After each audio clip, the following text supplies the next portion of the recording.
called Project Zomboid that I had checked out and I really liked, and it was in its early alpha, doing like that Minecraft style, selling its alpha. And I checked it out. I did a gameplay of it, and it got picked up by indiegame.com or something, and they showcased it. And all of a sudden, I went from like 50 to 100 views, and that video had like 16,000 views. It's like, oh my god, I'm famous. So I was like, maybe I'll do this, and I started going into more of the indie game niche, and I started seeing numbers rack up, and I kind of started snowballing out that way. And 3 years later, I was making enough money that was equivalent to my waitering job, where I was able to quit my waitering job and do that full time. And I just kind of pushed from there. And again, it was one of those things that it was a hobby more than anything, that I kind of just stumbled into this YouTube thing. And I'm very lucky to be able to do it. And I've been doing it ever since. My story's a little bit different. I started back in 2012, 2013. I did a lot of,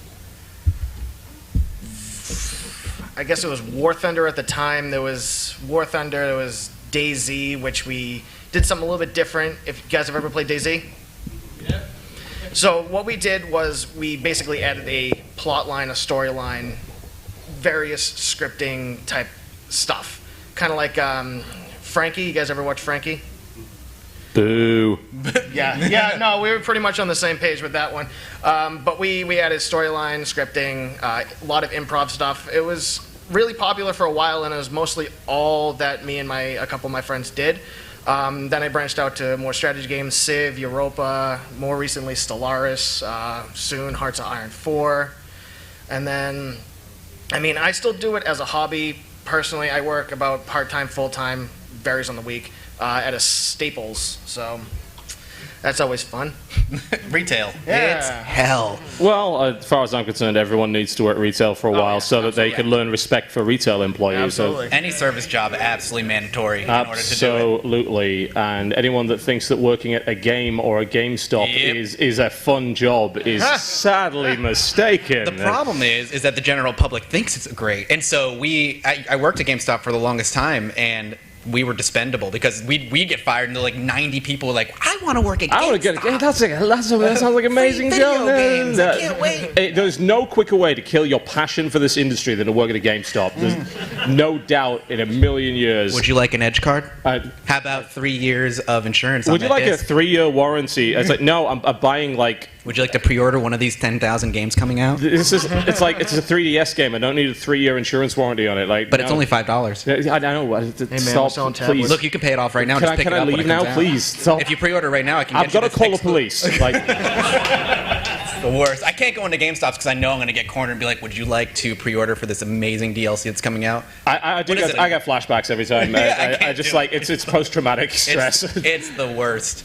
But yeah, I think that's the thing with all of us as far as our start. It was just kind of something that we stumbled into. But I think the running theme is we're all just super passionate about what we do. It is a interesting profession to kind of talk about video games and critique video games. One that in 2010, like you said, just would not have been a possibility. It wasn't really viable, you know, unless you wanted to do it as part of a blog or you got hired by a website as a freelancer. There really wasn't a way to do it. You know, back then, of course, the magazine industry was shrinking. Now it's almost non-existent when it comes to games, and we're seeing a similar situation with a lot of the larger sites and the sort of, we say independent blogs, they're really not, you know, but you know, the sort of the joysticks and the Kotakus of the time, they're seeing a bit of their twilight simply because people can get exactly the kind of coverage they want in any form that they want on YouTube or Twitch from the person that they want to listen to instead of random-ass jackass over here with his little 200-word article. Yeah, I mean, like, if you're going to look up a strategy game kind of gameplay or review and you want to know if you're a huge strategy game fan, are you going to go on IGN or GameStop or Game Informer, rather, and look up a review? You're going to go to Quill 18 or Roomba and watch them, the people who know strategy games inside and out. Because you know they never leave their house. Right, so, exactly. I mean, phenomenal. That's the same for us, though. Yes, we don't leave our house either. No doubt about that. But we don't have the excuse because we're not actually good at video games. That's true. I don't really know what happened there, but again, we stumbled into it. Yes. So I mean, you really didn't have an option, and I think the most common question we always get, you know, at any panel like this is, you know, is there a career path to getting into it? And the obvious answer to that is there is no one way to do it. There's no right way to do it. There's no necessarily wrong way to do it. And a lot of the people that we see now who are incredibly well off and doing really, really well are, for the most part, people that all had their own unique circumstances getting to that point. Yep. You know? And the people that have tried to replicate them, for the most part, have failed to do that. Well, that's, I think, a hole a lot of people fall into is they try and desperately replicate somebody. Yeah, and the obvious one being PewDiePie. Like, yeah, the first thing everyone tried to do is, like, I'm going to go do a screamy Let's Play. Look, like, I did 3 episodes back in the day of Amnesia, and I was like, I'm going to be PewDiePie. That did not, no, it did not work out. No, it's... I mean, you know, how did PewDiePie become PewDiePie? Most people don't really know. He probably doesn't even know himself. Yeah. And is there a replicatable way to do it? Well, no, there isn't. No. Right? Not to mention the fact that there is already someone doing that. Right. And there are, in fact, multiple people doing that, you know. And as a result, if you want to try and break into it and convince people that you're worth watching as opposed to them, I mean, good luck. Yeah, it's kind of like TV in that people know what they like and they want to watch what they like in that particular genre of show, if you want to call it that. But the thing we were talking about a little bit last night when we went out to dinner is there is the thing to remember when going into this is there is an audience for everything. Everything. Yeah, absolutely everything. You find your niche that may not have any competition or have very little competition. Preferably no competition. Preferably, but if there's little competition, you can push and you go for that. And that's where you're going to probably find the most success. And remember, you know, if you're trying to compete with a PewDiePie or a Markiplier or whatever, well, stop. Stop. It's not going to work. It's just not going to work. You need to find what you're good at. Be yourself. Don't try and replicate somebody. And find what, you know, maybe you're best. Like for John over here, like you cornered a market of PC focused, like high-end gaming. Nobody was touching that for the longest time. People still aren't touching that, and you have that. That's yours. That's your corner. Yes, get away. Go. I don't want it. Oh, look. No, trust me, you don't want that. No. But I mean, you are right in that respect. And if you build it, they will come attitude works. If you have found a niche that you're particularly passionate about, and you're able to communicate that passion effectively to the audience, you know, and that's why you don't just play the games that are popular. Right, it doesn't work. No, it doesn't. It really doesn't. You play the games that you want to play. Right, yeah. Did you want to say something? Oh, okay. Yeah, no, it's especially now, too, with new games coming out, it's hard, especially if you're a newer YouTuber, because the bigger YouTubers are going to have the code, like, 2 weeks ahead of time. Mm-hmm. So jumping onto that, like, this is the big game, it's going to make me big. Well, 2 weeks ago, there was already everybody's favorite Let's Player was already playing it. Play what you want to play. I mean, like, for instance, one of my more popular series is an older game that I'm doing, this Danganronpa. It's a game that, yeah, exactly. Danganronpa is one of those games that's like, it's been out since 2010, but it's a game I want to play, and my passion comes through, my entertainment, you know, how much fun I'm having comes through, jokes come through, I'm not forcing it, and that's what people come for. They want the personality, not the game. And that's, I think, one of the most important things about YouTube. Come for the personality, not for the game that you're playing. If you build your channel on the next big game, that's going to be the hole you're going to be into forever. God, chasing the SEOs and looking for that next big game and constantly grinding out new game after new game after new game. And people aren't coming for, you know, Mathas. They're coming for Stellaris, or they're coming for Doom, or they're coming for whatever you're playing. Well, getting pigeonholed is a scary prime way to take that passion and kill it, like very, very quickly. Mm-hmm. I recall a video, I think it was a couple of months ago, that Markiplier made, where he was essentially asking people to, you know, watch all of his stuff as opposed to just of his Five Nights at Freddy's stuff, and it's like, part of me is sympathetic, and part of me knows how much you make, so shut up. But simultaneously, it's like, okay, I get kind of where you're coming from, because you've been horribly typecast. Like he rose to on the back of a particular series of games, which was Five Nights at Freddy's. So of course his entire audience was built on the back of that, and now when he wants to do something else, like, can I please escape this horrible, crappy horror game, please? Yep. And it's like, nope. Play more. Play Five more. Nights at Freddy's fan We will game. hunt you down if you do not play more of this damn thing. And you end up getting completely stuck in it. It's actually the reason why I moved away from WoW when I did, because I was very worried about being, tied into the success of something I had no control over, which is that game. And you lose passion for as well. You totally do. Yeah, absolutely do. And there's no point in doing anything like this, a creative job, because that's what it is. It just, you know, I'm not saying it requires any actual talent, but clearly, no. But it's a creative job I wasn't looking at you. An awkward silence ensued. But it is a creative job, and if you don't have any passion for your creative job, you're going to make crap. You know, people are not going to bother watching it. People are not going to be enthused by it. There are so many people waiting to take your place. The amount of competition is massive. And it's so easy to fall into that hole of, like, you start seeing numbers, you start seeing a little bit of success because of this particular type of game. And I fell into that hole with the survival genre for a couple of years, where my channel was blowing up because I was playing every new survival game that was coming out, and I started hating it. So how many weeks have you been clean of the survival genre? I've been clean for almost a year. Yay. I'm so sick. This is the thing, you get so sick of chopping down every damn tree and drinking as much water as you do in these games, but I had to make that call of, like, all right, I'm going to break away, and this is going to hurt my channel for a year, 2 years. Yeah. And it did. I was seeing, you know, numbers-wise, like 500 subs a day, and then I went and I made the biggest change. The first game I went away from, I played Honey Pop on the channel. I was like, this is as far from survival as I can get. I mean, it is a form of survival. Well, yes, you are. You are surviving many things I cannot talk about. But, you know, you see that, but now, a year and a half later, you know, the channels, I can play whatever I want, and I'll see similar numbers throughout, because now people are coming for me and not coming for how many zombies am I going to kill this episode. So it's just one of those things, you know.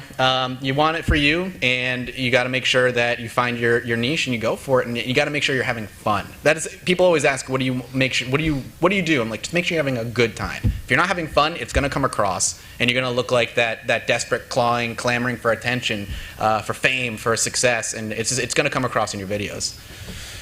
People they're not stupid when it comes to, they can see right through that. The internet is scary. The internet is terrifying, you know. Some people think they can see right through it even when it's not there. You know, they can especially see through it when it is. Yeah. So you do have to watch out for that.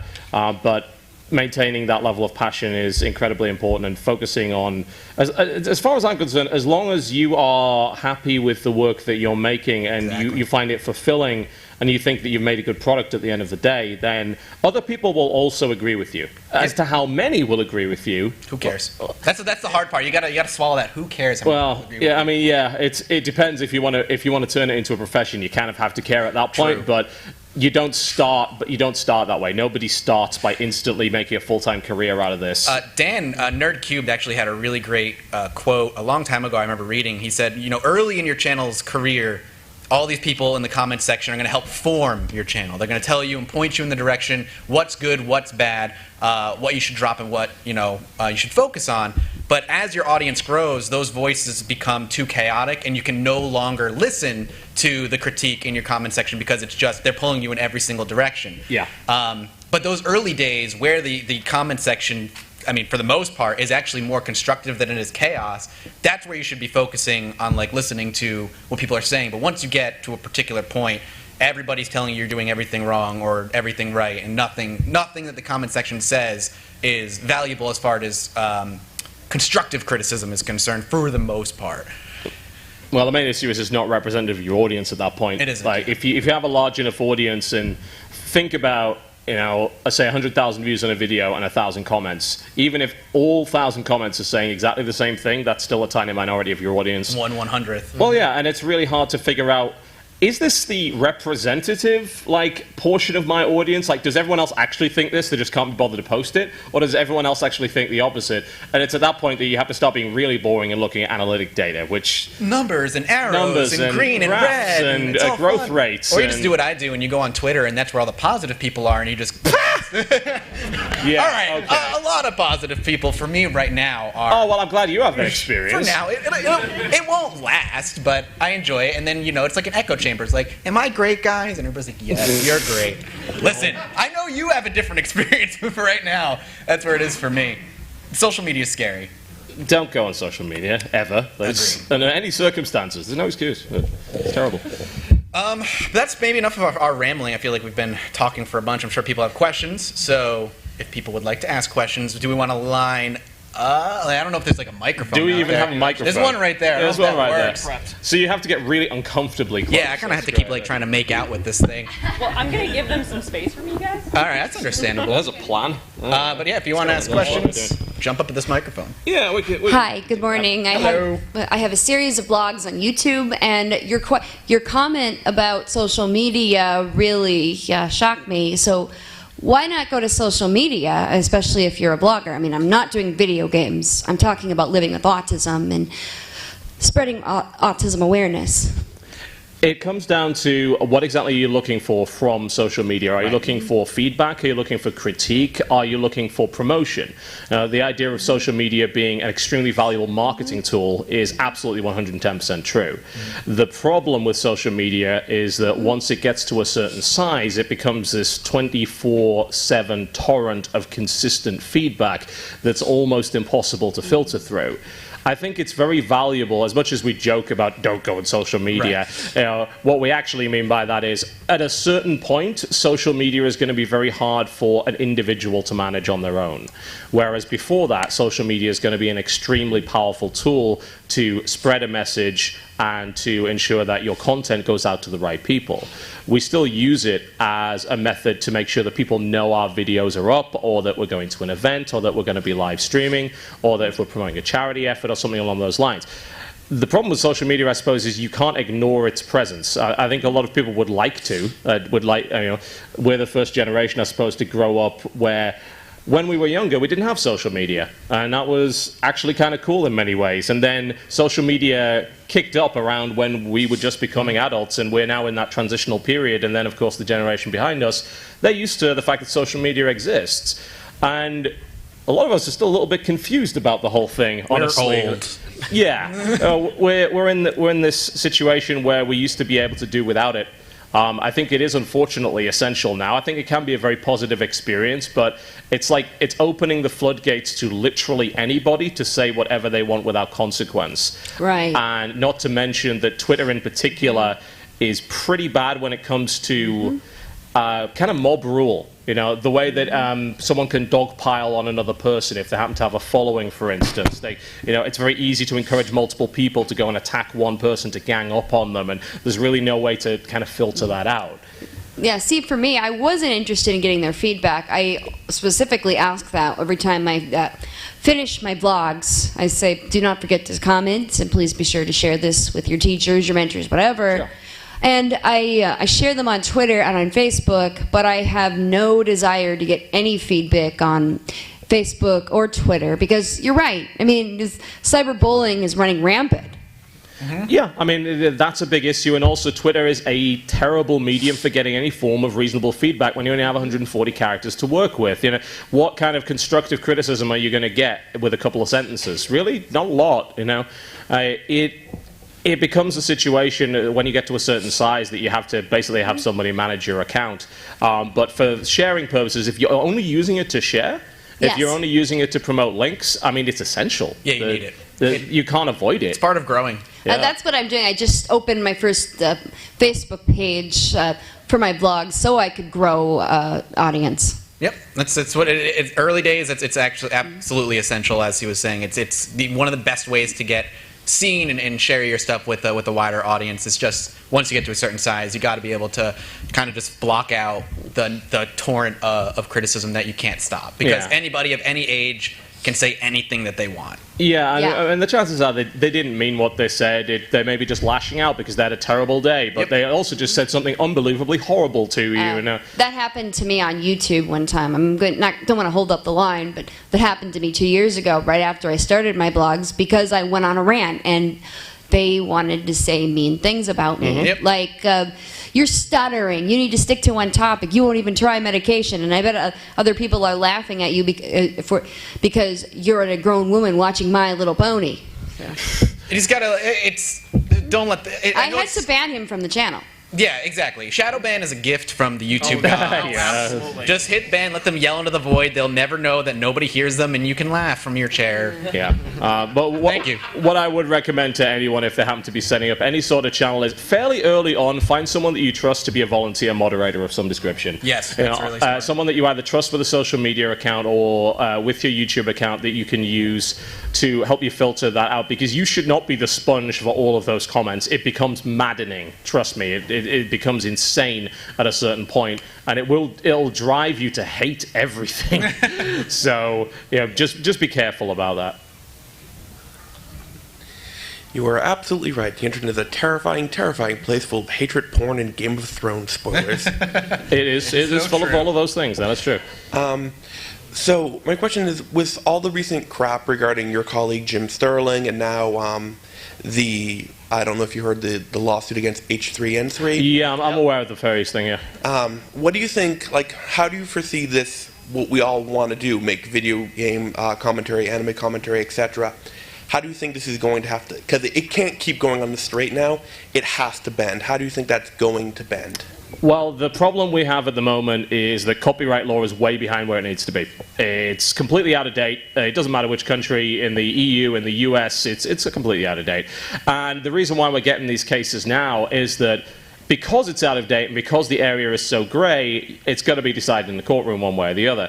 So for those that don't know, H3H3, who does a bunch of parody videos, reaction videos, I mean, even calling it reaction is unfair because he actually puts work into them, whereas most reaction channels really do not. It is sketch comedy. Yeah, it's sketch comedy based on reacting to particularly bad videos or particularly bad people.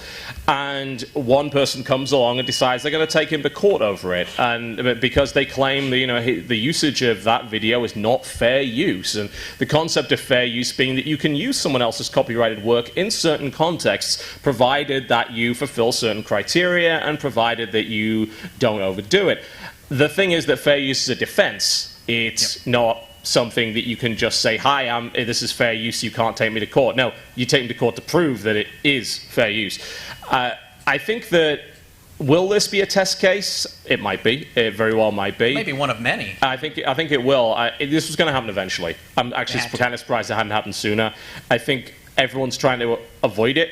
Both the games companies and the content producers don't want anything to do with it, and YouTube definitely doesn't want anything to do with it.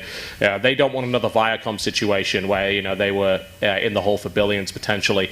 So it is going to happen. I hope, obviously, it works out in a sensible way. I think simply because of the amount of content that is produced in this form, something is going to have to bend in the favor of the content creators, because I don't think you can wipe out an entire medium and have people not notice. Yeah. So, and Google's making way too much money off it to not get involved in some way. A lot of games developers and publishers are simply coming along and they're setting a kind of a content policy in place and saying you can use our games in these particular circumstances, plus whatever fair use and copyright exceptions you have in your country. And most of them are pretty reasonable, unless your name's Nintendo or Konami. Or Sega Japan. Oh, Sega Japan, yes. As long as you're avoiding all those three companies, you should be okay, but something's going to happen over the next few years. I'm just hoping that it's not a bad thing. I kind of sit on the side where even if something terrible happens, I think as far as gaming content is concerned, and it's scary, you don't want it to fall on the other side because a gaming company could still use it against you, but they, at this point, see the value of YouTube and I don't think they'll ever stop using YouTubers and allowing us to do what we do, because we are the new wave of getting word of mouth out there about their game, whether it be an indie game or a AAA game or whatever. So even if it did fall on the side of the companies, I still think there will be a place for what we do within the industry, because game companies see us as too valuable. I mean, I've never really had too much issue with copyright. I mean, I used to have an old channel where it was rampant, but on the new channel it's more music from said game. And with the music companies that claim them, it's usually the third-party ones where the companies get the music from.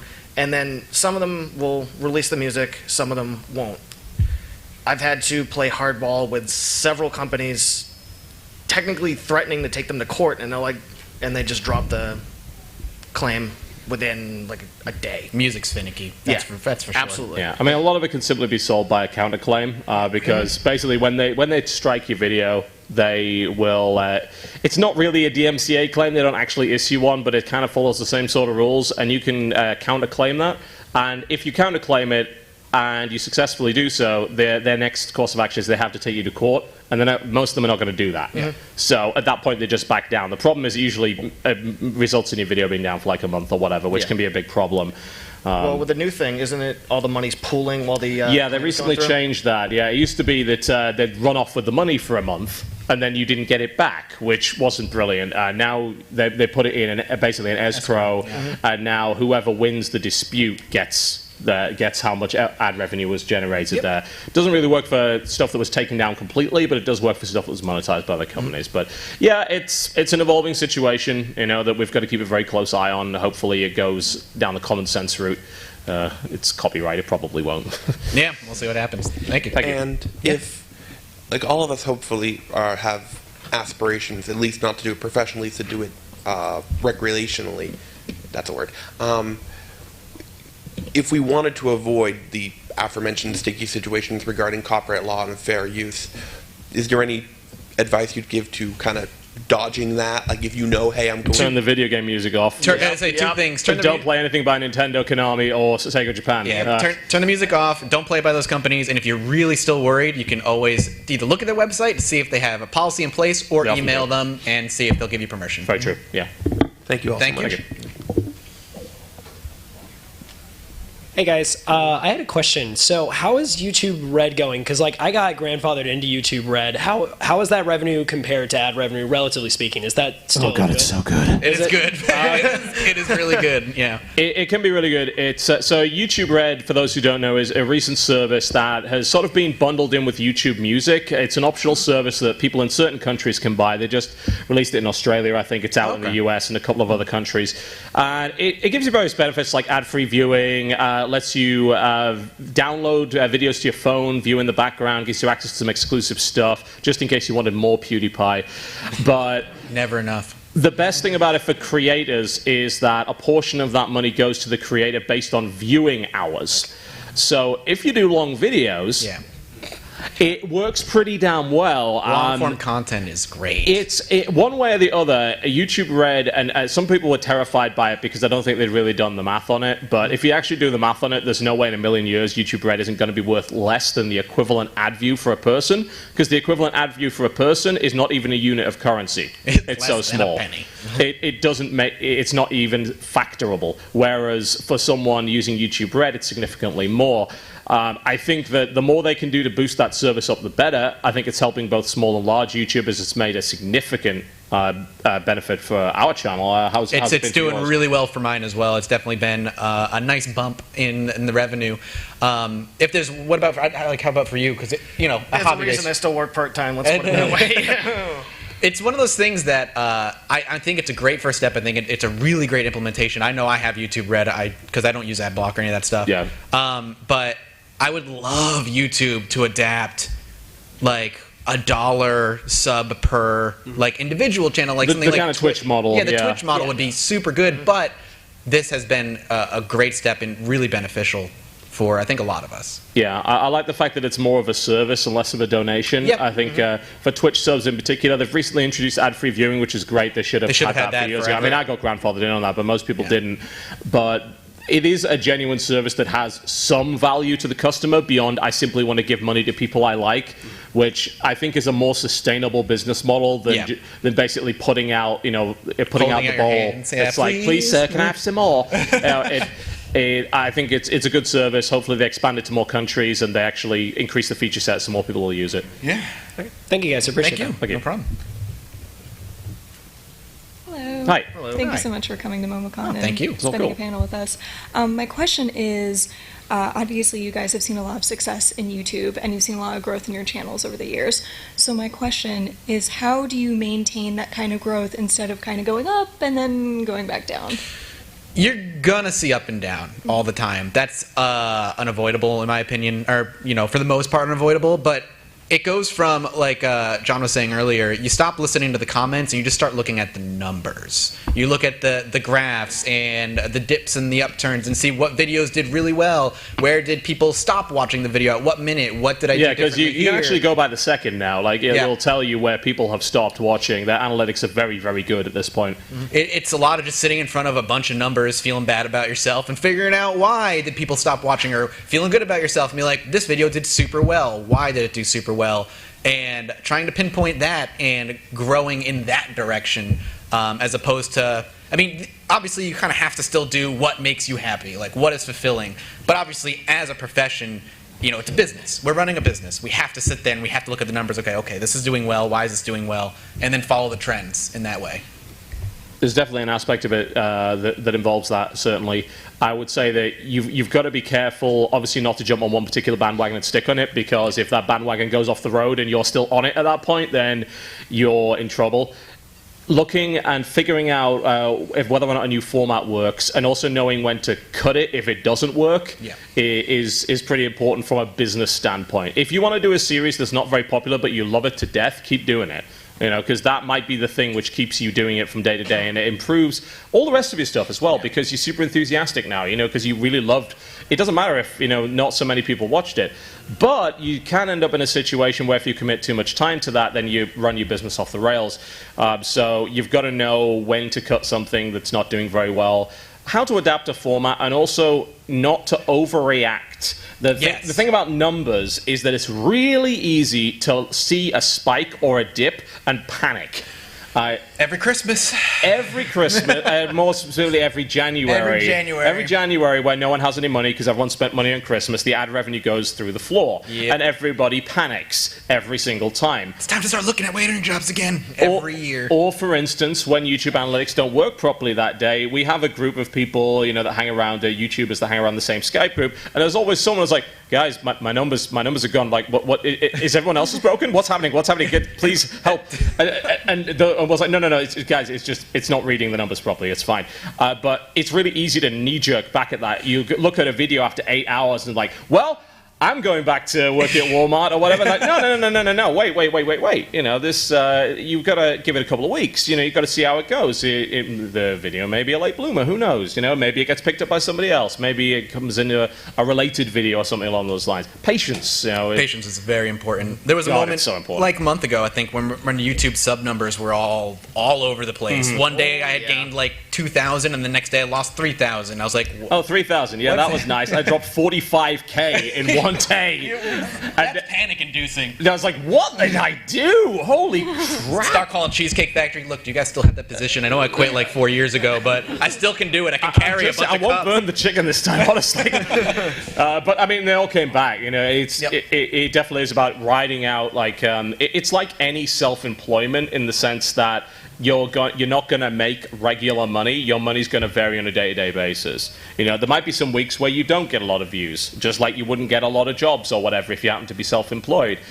You've got to manage that expectation carefully and, you know, enjoy when you're doing really, really well, but don't despair when you happen to be at a low point, you know, because it'll always bounce back as long as you're consistent. I guarantee you there's a lot of YouTubers. The audience hasn't run away. Yeah, no, that's the other thing. You got to remember, people are not going to disappear in a day, and that's hard to remember when you see your numbers dip. I guarantee you there's a ton of people riding high in Overwatch right now, and once that normalizes, you know, the panic will set in, like, oh god, but it'll go back to normal. It always does. Look, if the Fine brothers are still able to make the money they are, anybody can survive in this damn industry. Cheers to that. Yeah.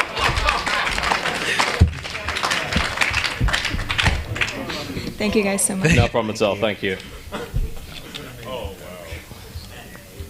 My question. So do you have the Black Plague by any chance? Should I be worried? No. All right, okay, good. cool. Good. Gotta say. These are to prevent that.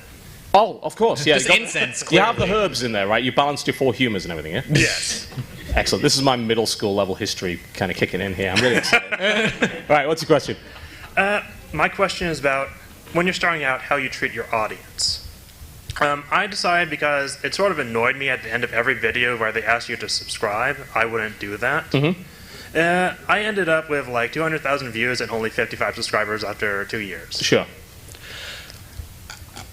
I think asking people, like, I know people like crap all over, like, don't ask people to like and subscribe because it's annoying, but that call to action, like, there's a notable difference. There's a reason why people do it. It works. It does. And I mean, like, as if you're doing it in a way where it's not like the last 30 seconds of your video, but like, don't forget to hit the like and drop a comment and tell me what about this video. Don't start your video with it. Yeah, don't start your video with it.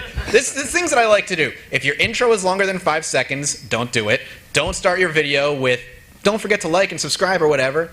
But as long as you work it in at the end and like just do a call to action and just be like, hey, if you enjoyed it, hit the like, don't forget to drop a comment, all that good stuff. It means the world to me, and I'll see you next time. Like, treat them as people, And sometimes people would like the video, they maybe forgot, and just saying it, they're going to go ahead and do it. You'd be surprised how many people just flat out forget to do it. Yeah. Because for those who don't know, those metrics are annoyingly important. Yes. Like, they shouldn't be. They are. It shouldn't be as weighted as it is, but you clicking a like button or whatever sounds like absolutely nothing, but it really affects things like YouTube search ranking, related videos, prominence, and all sorts of things like that. It really shouldn't. It's an awful system because it's what has encouraged people to be as exploitative as that, and some people have gone to crazy lengths to get as many likes as possible, giving away money and things like that. I get 200,000 likes. I'll do this, I will cut off my fingers on camera or something like that. Something like that. I'm just anyway. going to take notes on that. Yeah, I was going to say, I mean, if you have a really rough month on those zombie survival games, trust me, that one works out pretty well. Can I survive in the woods in real life with only 4 fingers? With only 4 fingers. 200 likes and I'll prove it. Take the temperature of your audience, figure out what they're okay with, what they're not okay with. I think there's 1,000,001 ways to ask for that like, to ask for that sub without sounding like an obnoxious twat. Yes. I really think there is. You've just got to be very, I hate using this word because it sounds like I'm in a corporate boardroom, organic with it. Oh, God, that sounds terrible, doesn't it? God. Tell me more about this organic growth, Mr. Bain. You've got to be very gluten-free with your subscribers. It's important to sound like you're not a robot, sound like you're not reading off a spiel, sound like you're an actual person that people can relate to. We're not people. And yeah, people will click it, sure, if you ask them in the right kind of way. And it's important to also say, if you hate this video, dislike it, because dislikes count as much as they likes. actually do. They are the same thing. Don't tell the trolls that, but they're really useful. Yeah. Did you hate this video? Dislike it. Controversial videos do super well. Yeah. Ask Forrest right now. It's got. Oh yeah, everyone hates him. It's called engagement. It doesn't matter how people are engaged as long as they care in some way. Mm-hmm. Like they love you, they hate you, they think about you. Right. And YouTube takes that into account, and it's really creepy. And you should exploit that. Yes, you should. Absolutely should. Yeah. Very true. Yes. Thank you. Thank no you. problem at all. Hey guys, how's it going? Good. How are you? Great.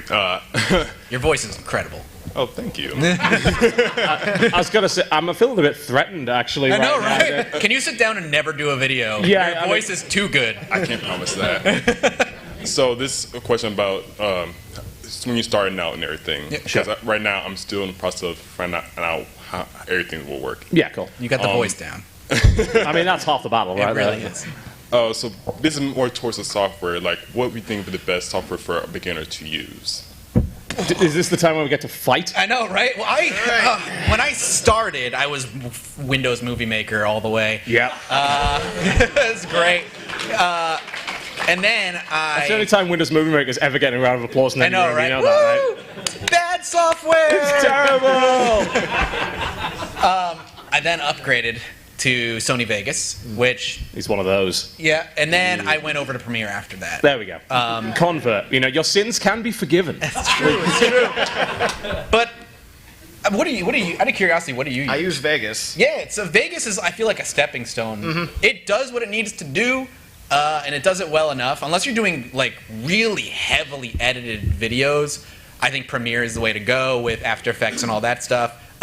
Luckily, Adobe does the Adobe Creative Cloud, where you pay $30 a month and you get access to all their programs. That's what I use. Which is a hell of a lot better than paying the $1,200 Exactly. they usually charge for Premiere on its own. I mean, that sounds like a lot of money until you realize how much they would charge without that. Right, exactly. The thing about Vegas is totally fine. Like, there's tons of big YouTubers that use Vegas. I know Cry uses Vegas for all of his editing. Doesn't Ken use Vegas too? Yeah, he does. Half of the guys in our group use Vegas. Yeah. It really comes down to personal preference because what matters more is not the software that you use, but how good you get at using it. Yeah. And how efficient you get at using it, and how quick you get at using it. You get very comfortable with the hotkeys and the different functionality. I use Premiere. I've been using Premiere probably for about 4 or 5 years. Before that, I used something called Coral Video Studio, and then Windows Movie Maker before that. I've never heard of Coral. Coral way back in the day. Sounds like someone's used it, yeah. And of course, if you want to go absolutely free, OBS is being used by a lot of people. That's mostly streaming software, but it can also be used to make YouTube videos. It's just... Northern Lion doesn't use... I don't know if anybody here knows Northern Lion. That scum. Don't ask for advice from Northern Lion when it comes to making videos. He just uses XSplit. He doesn't edit or anything. Husky used to do that too. I used to just hate him for it. I hate Ryan for it. Because if we're doing like a collab thing, that's the worst. He's like, well, I can't edit this together. That's going to take time. Editing? What's that? Windows Movie Maker, though, like if you're just doing basic stuff, Windows Movie Maker is a great stepping stone. Vegas or Premiere, whatever you end up getting good with is a good way to go. I love Premiere, especially now that I'm doing more heavily edited stuff. But Vegas was perfectly serviceable when I was using it. Yeah. And that's what you use, and it works well, right? Oh, yeah, absolutely. Yeah, Vegas is all those awesome. times it crashes. Yep. Well, Premiere crashes all the time, too, so... For you, it might. There are times I go into my video and it's all still there, and all of a sudden the audio is just, there's no audio peaks, it's just dead silent. I'm like, oh, okay, so I just have to... Every now and again something will happen with that. Yeah. The nice thing about learning that software is it's also an actual skill, just in case this doesn't work out. Like, people that can edit videos, quite useful, turns out, you know? Yeah. So you can do things like that. So Premiere or Vegas is always like, that'll be the one to aspire to, and if you can't afford that, which is totally understandable because they're pricey, you know, start with something like OBS or Windows Movie Maker. Just try and figure out the very basics of editing for time, and then work from there. Yep. Thank you. Thank you. All right, testing. Works. Yeah, I think that's a microphone. Jazz there. Yeah, as cheesy as this might sound, I guess something inspirational, if you want to call it that. Here's my main question. In what ways, well, first of all, I should ask, when y'all were starting out, what were your main goals, and over the years, how did those goals and your focus shift and change? And speaking of cheesy, I think I'm actually hungry for some pizza right now. Pizza's always good at any good time. Pizza! That's an easy crowd pop, that one. I know, right? Yeah. Should we shout the name of the city while we're on? Bring it. Atlanta! It works. Fantastic. I'll get a WWE contract in no time. Is that all it takes? Pretty much. The interesting thing about the priorities is obviously, I think, for the start of it, is like, can we pay the rent? Like, can we afford food? For me, like, when I started out, my goal was I need something to distract me from what was going on at the time in my life. The terrible misery in my life. Basically. And that's a really common thread for a lot of YouTubers, I find. Of course. But, like, they're all horribly miserable? Yeah, or at least at some point what they were. And then it was like, oh, I can pay a bill with this. Can I pay 2 bills? And it just naturally, your focus shifts the more you start building up. I gotcha. Yeah, it really is also about just not going crazy, because if you do happen to have a blow up with a video that does really, really well, and it gives you a spike of fame, it's trying to figure out, can I capitalize on this to make this into something? And what am I going to do with, hey, maybe I made a little bit of money on it. Am I going to go crazy with it and run myself into the ground, or am I going to manage it carefully and figure out, can I build from this? Can I repeat this success? Don't quit your job over one viral video. No. That is the worst choice. People have done it, and it's a disaster for them. I get people tweeting at me all the time like, hey, I got this one video, it did super well. Do you think I could live off of YouTube now? And I'm just like, God, no. What are you doing? Don't do that. And you don't have to replicate that success again. You've just got to create a bunch of other videos that at least do reasonably well after that, you know? And then you can think about that. I think being, as with any self-employed person, it really is about being very cognizant of what's going on with your finances, what the situation is in the market, and being able to carefully manage that and not do something stupid so that you can maintain a career. Mm-hmm. So your priorities are always going to shift, and you have to be very adaptable and flexible to that. All right. Well, I think that's pretty much my question. Thanks for coming to MomoCon 2016. Hey, it's our pleasure. Thank you very much. Woo! MomoCon Atlanta! Yeah, convention name. All right, so I want to do some videos on gaming and anime and stuff, but I have my own business doing woodworking. Should I mix those together, or should I keep them separate? Well, here's the thing. You have an actual talent, as opposed to us who do not. Don't tell them! My dick jokes are the best dick jokes on the internet. I'm pulling back the curtain on this horrible industry we have here.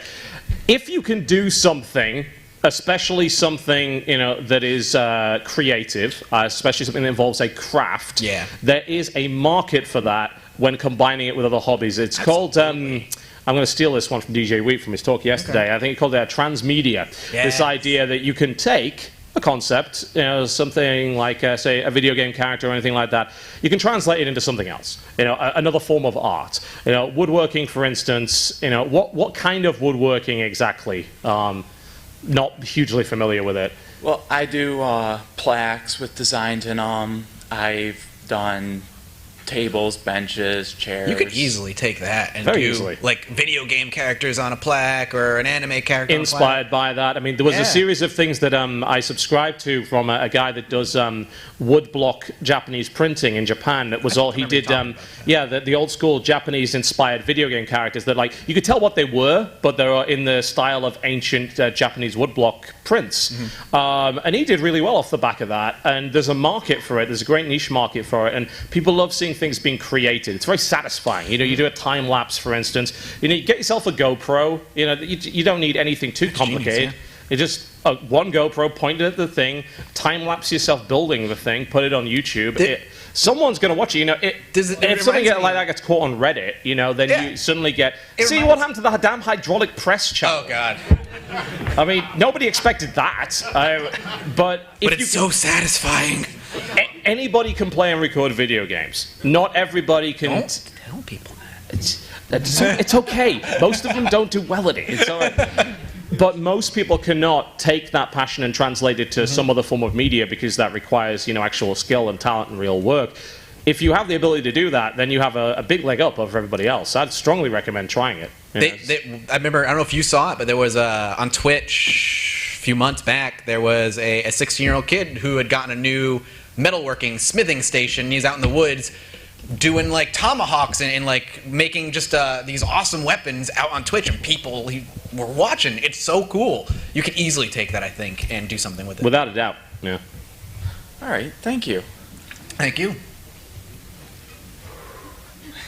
Hello, sir. You all right?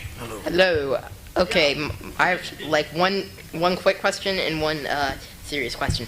My first question is, who are you other than Totalbiscuit? I came a little late. Hey, I'm the popular one. Who are you again? Mathas Games. I do random stuff online. I'm Mr. Dude Puppet. I also do random things online. Okay, my second question is, what if you make like a very offensive video, thus I know you were talking about numbers dropping, but they come back to normal usually. But what if they just keep dropping? What if I'm gonna just give an example of Sam Pepper. Oh God. What if you get accused of literal rape? Yes. All right. Time to pack it in and go home. I mean, if you get to the point where you're committing multiple serious crimes, then it's probably time to pack in your YouTube career.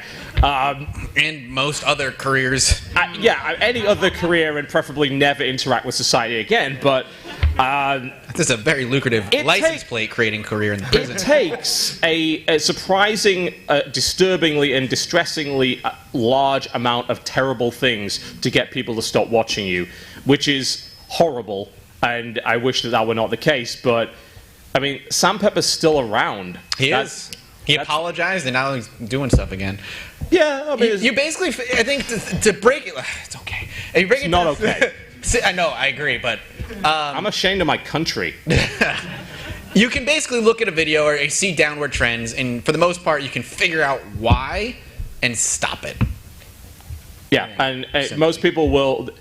As much as it's like the internet never forgets, you're right, it doesn't, but the internet obviously also doesn't pay attention very often, because as much as some people remember, a lot of people will not. to actually like get into a downward spiral like that is usually less to do with your behavior and more to do with the consistency of your content. Yep. You know, because you're consistently making things that people don't care about. Yeah. It's not because they don't like you, it's because they don't care about you anymore. Yep. It's the apathy that kills channels. It's not doing something horrible or offensive or anything like that. People have gotten away with some pretty awful things, but people still know who they are. Yep. It's when they forget who you are, that's when you're in trouble. Man. This is XX Squeaker Boy, and I will be heading back to my chair. How you doing? Hello. Not too bad. Good. Okay, so me and my friends here, we have a YouTube channel, small-time YouTube channel. Cool. And we're having trouble, like, obviously, you know, every small YouTube channel has trouble getting their videos noticed and getting more views and everything like that. So when you're constructing the video, you've actually got it uploaded and you're doing, like, annotations and you're doing tags. Yep. How heavily do you think that affects your video being noticed? And if there is a way that it does that, what do you think is some advice to make that better? I think tags and what's in your title and your description and all that stuff, there's the science behind it. It clearly does rank where it is going to be in the search engine, but if you're doing something that 10,000 other YouTubers have done, doesn't matter how well you tag it, it's probably going to be on the 20th page. Mm-hmm. The problem is as well with it is that Google is really sneaky when it comes to search engine optimization algorithms. It's so hard. It's like I just saw half the audience fall asleep. I don't blame them because those words came out of my mouth. But they change them all the time. It's some arcane formula that nobody really understands, and people are paid serious money to try and figure it out. It's the same. It's not just YouTube. YouTube is the second biggest search engine in the world, behind Google. Now, they're both used an awful lot, and the same sort of algorithms and systems are used on both. And tagging and metadata becomes a huge deal, but most people don't actually really understand how it works, and even when they do understand, Google then changes the question. So I actually recommend fairly minimal tagging, but also fairly distinctive tagging. Avoid generic tags. That's what I've been advised recently by people, is avoid generic tagging. Don't just throw in game and review and things like that. It doesn't really work. It doesn't help you. It doesn't distinguish you from the crowd per se. You want things that are distinctive, and in my opinion, you want things that help build your individual brand. You know, as I was mentioning to the previous question, when people forget about you, that's when your channel dies. You know, you need things that will define you and make sure that you stand out from the pack. And putting game, PC, review, Minecraft, etc. in the tags is not going to do that.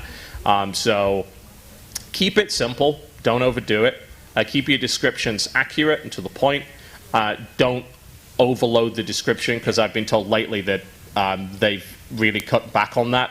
People used to just fill the description full of random tag words. Yeah. Apparently that no longer works. So try and actually just keep it to the point. Because people actually search for surprisingly specific things on Google and YouTube.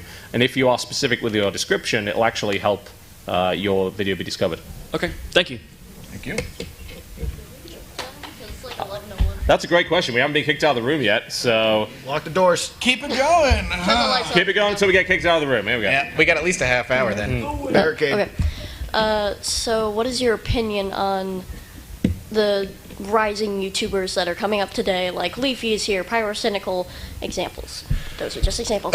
And what do you think they're doing? I like YouTubers. YouTubers are Do you great. think they're doing something right or wrong? Well, I mean, numerically they're doing something right. Clearly they're doing something that has an audience. Yeah.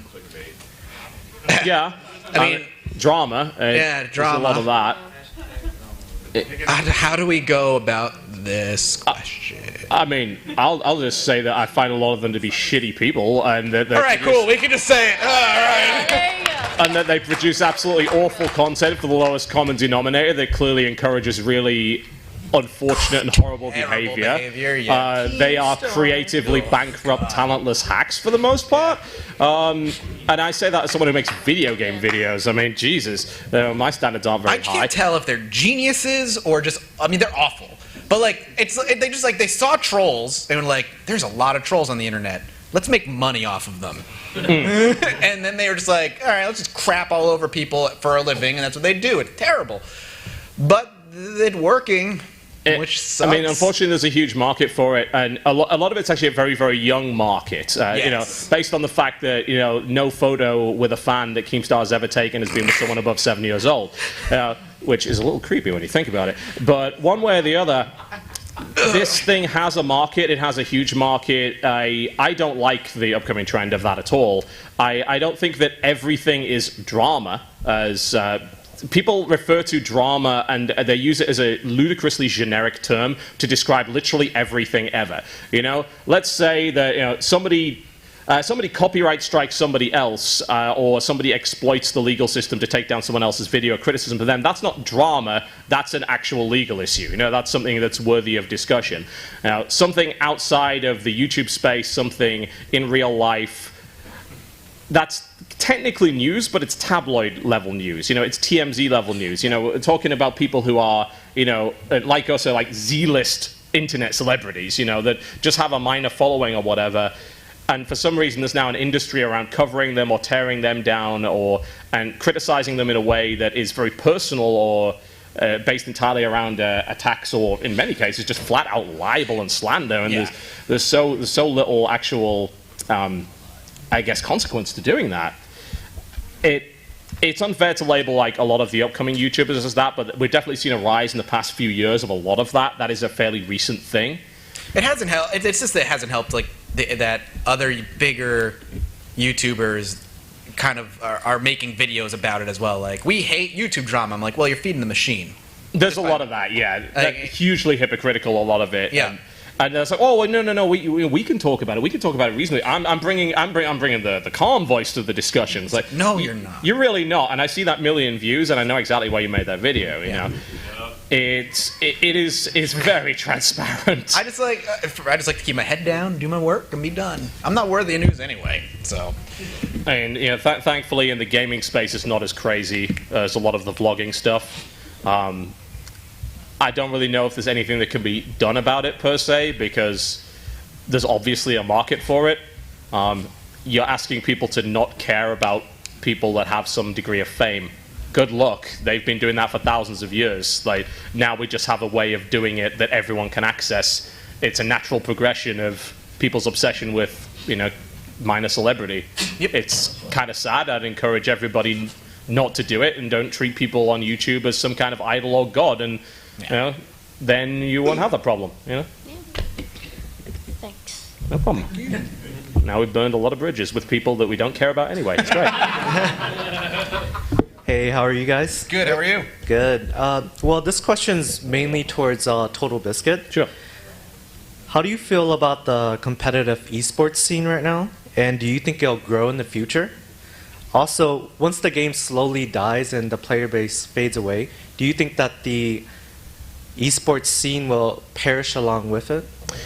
Well, esports is obviously growing in many different areas. It's weird to refer to esports as a genre, because I think a lot of people just watch one game. You know, they like League of Legends, or they like Counter-Strike, or they like StarCraft, or Street Fighter, or whatever, and they'll follow that. And then some Street Fighter fans are probably like, "You called us an esport. We're going to get you after the show." I know how you get, FGC.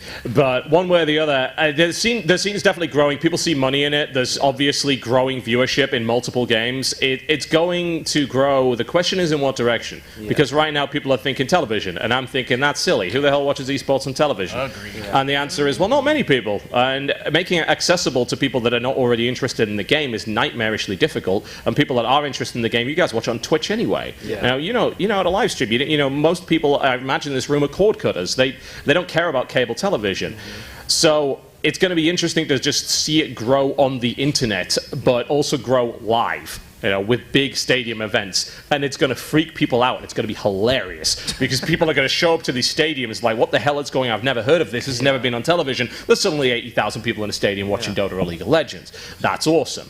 If we can keep doing that and terrifying people, that will be great. When it comes down to the esports scene dying off, games can definitely enter a death spiral when it comes to being able to play as a professional and make it a full-time career. Because you want to be top level, you've got to be playing full-time. StarCraft 2 right now is in a state where some people are saying it's at risk of dying off. Sponsorship is going down, which means, of course, salaries go down. You know, there used to be people who were getting paid hundreds of thousands of dollars a year to play StarCraft 2. That's not the case anymore. There might be a couple of people in Korea that might be getting that salary still. Very unlikely. And at that point, you're like, well, is it worth hosting a tournament? Is it worth the cost? Is it worth hiring the casters? Is it worth the price of the prize pool? It can become a problem. But what I will say is that there are games like Age of Empires 2, which still have competitive scenes to this day. There are plenty of obscure and classic games that still have competitive scenes. Maybe it's more on an amateur level, but if people are passionate for a game, that competitive scene will never truly die out. It's just the professional scene will become unsustainable on a financial level. Well, on another note, since you mentioned StarCraft 2, since it is dying out, how do you feel will Overwatch overthrow pretty much what Blizzard is having in the past, like StarCraft 2 competitive, StarCraft Brood War? And then what do you feel about Overwatch compared to Counter-Strike, as in like, I guess in a competitive scene? From a competitive standpoint? Yeah. I think that there's a big difference between a team-based game and a 1v1 game. I think that they've got different audiences. I don't think Overwatch will kill StarCraft. I think StarCraft will eventually shrink to the point where it becomes unsustainable, but that's not going to happen for a while. You know, there's still quite a lot of tournaments. There's a lot of money being put into that scene still as a 1v1 esport, because there aren't actually that many of those outside of the fighting game scene. But I think Overwatch is years behind where Counter-Strike is now when it comes to visibility, when it comes to viewability, when it comes to competitive support. It's a cool game right now. It's fun to play. I think it could be fun to watch. I think right now it's not, because it's a giant color riot. Whenever you tune in, it's giant guns and huge character models and colors everywhere and particle effects, and whereas Counter-Strike is very clean and easy to watch. But the thing is, Counter-Strike's had years to get to that point. I think Overwatch could absolutely become a fun thing to watch. I think gameplay mechanics-wise it should be. But right now, visibility-wise, it's a nightmare to watch properly. So they're going to have to really develop the spectator mode to get to the point where it will become popular enough to justify that. Thank you. Thank you. My question is, in your experiences, is it easier to make videos independently or to make them backed by like Maker Studios or Polaris or Machinima? Independently. Don't go the net. Right. At this point, there is no real point in going with the network. Right. Like, if this was back in 2010, I'd tell you have to go with Maker Studios or Machinima, because there really was no point, and they were taking 40-50% revenue to do that. Yep. Now, those of us who are still with the network, we're doing it mostly because they provide a reliable paycheck, they sometimes get us advertising deals, and they give us some legal protection. And they do it for an agent's fee at that point. Nothing near what they used to pay. You can absolutely do things independently now on YouTube. That didn't used to be the case. I'd strongly recommend doing it and then making connections with people naturally. You know, making connections with people not through a network, but with people that you've worked with in the past or with other gamers, doing collabs and networking that way. These networks might say they provide an amazing network for you to work with other people and talent, but it's really not actually that true. A lot of the top talent don't work with the new guys. In fact, almost none of them ever do. So I'd strongly recommend being independent. Well, thank you. We got kicked off. Cool. We managed to do it like 15 minutes longer than usual. That's awesome. Thank you guys so much for coming out. Thank you very much for coming out, guys. There. Appreciate that. Sweet. Woo! Atlanta! City now. Sure. How do you guys record videos and stuff like that? Because me and my best friend, we're starting a channel, and I'm recording on my PC, so I have no type of recorder that I can use, no like OBS. Get OBS. OBS is free. It's easy to set that's up. the basic start. You know, OBS is basic software capture. It will capture the microphone along with the game. That's the way to start off, and then work from there. It's also free, which helps. So get familiar with OBS, work from there. If you feel like you need to do something more complex, then you'll be able to get like paid software later. But OBS is what a lot of people use, and it's also streaming software too. Yeah. So you can just go live with it, which is great. Make sure you run it in administrative mode, because I've noticed if you don't, it tends to overclock the CPU. Yes. Especially in the newer games. It's open source. It's sometimes. Yeah, it doesn't work too well with. It also doesn't cost any money. GL. So Yeah. Do you guys want to keep answering questions? I suggest we do it. Absolutely, yeah. We'll totally get out of these guys. Somebody block the left side, somebody block the right side. Right. So when we upload video to YouTube, when we edit the video through it's very clean, it looks very nice. Yeah. Then we get it on YouTube and we have a thing that pops up that says we detected your video may be shaky. Right. You know, and then we preview it, and it looks horrible when we do the preview. And the one that what bitrate are you uploading? I think I do. I'm doing 9 frames per second. And the bit rate is. Let's say it's. I'll tell you guys later. But it has something like 8,000. I think it's like 8,000. Jen, I'll text you. Low. Good practice. I recorded 40. That's what you look. Really? I recorded about 600. Really? Yeah. Do you want to? So you don't have to record as crazy as fast, but you should. Oh, finally it's Gray. Like 12 months. I was like, where's Gray?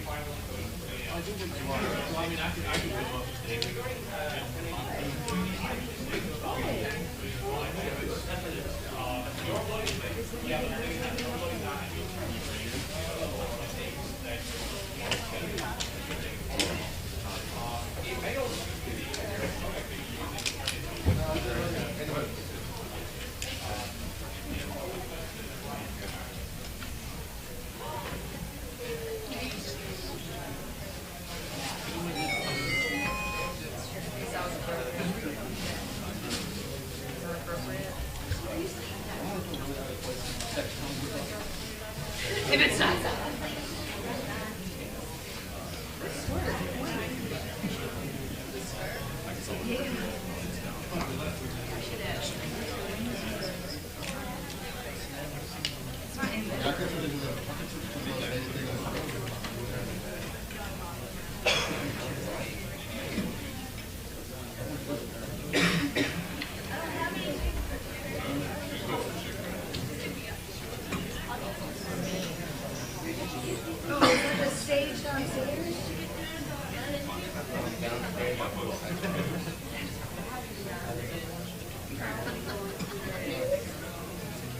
Send me a text. Oh, hey, wait.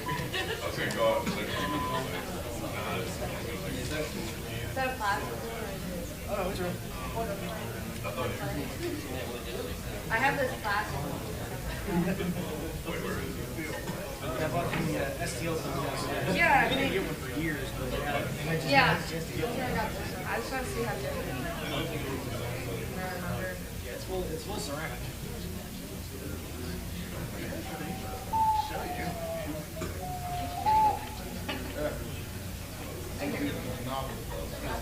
I really wanted to get this one, but I was scared.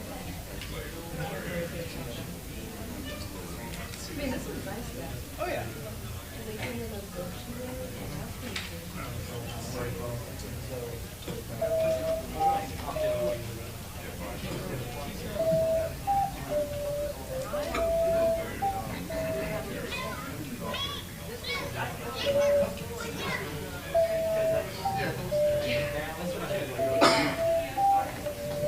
Mine just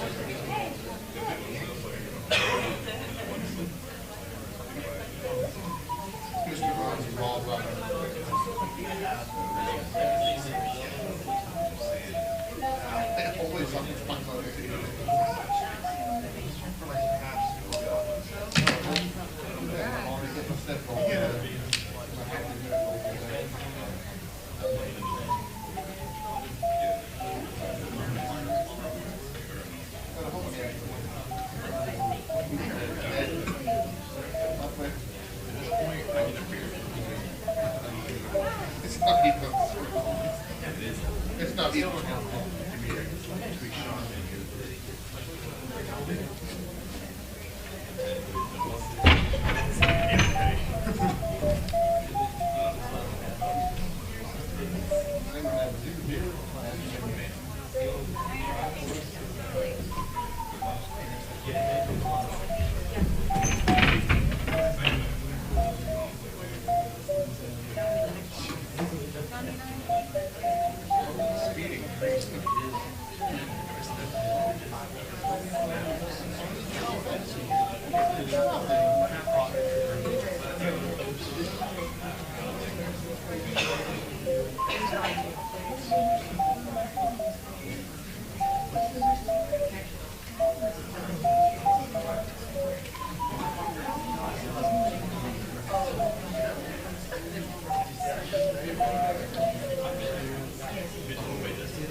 No AV out. We left the grid up.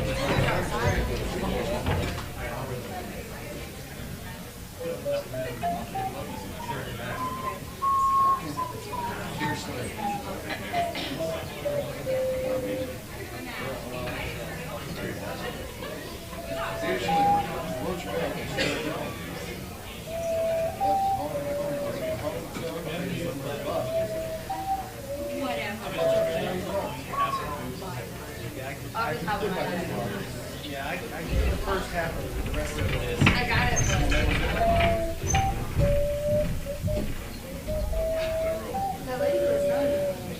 Oh yeah, she is.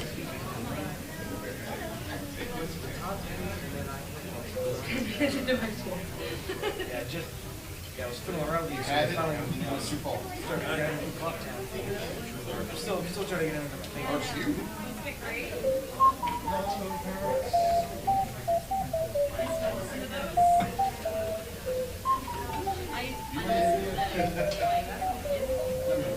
Still working. The problem is still I'm still working on the whole sealed up properly. I always miss like when I put it back down, it's like over here. You don't have to hold it that she gave me the tip. Don't try to use your fingertips. Just press down.